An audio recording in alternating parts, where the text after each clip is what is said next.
Üç belgisi var. Birinciden al hiç kaçan biröөгө oynoş bolboyt. Жашоосун, ömürün убактысын başka biröөгө oynoş katары бербейт. Ömürün kүйөөсүн арнайт. Өзүнө тиешелүү жогорку жактагы атасы болсун, акасы болсун, аларга итаат кылат. Итаат деген нерсе өтө жакшы түшүнүк. Эгерде алар дин чегинен чыкпастан буйрукту берсе, приказды берсе.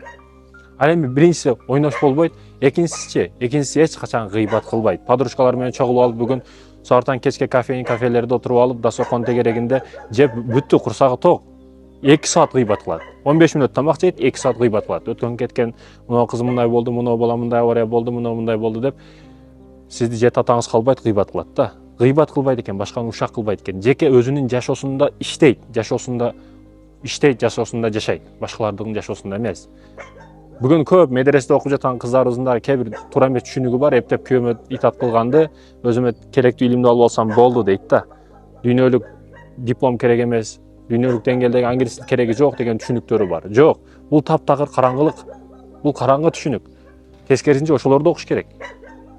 Биздин Кураныбыз, динибиз, Куран китеп бул бар жокту окууга буйрат. Бир гана динде эмес. Чектелип калба, бир гана куш эч качан узакка уча албайт.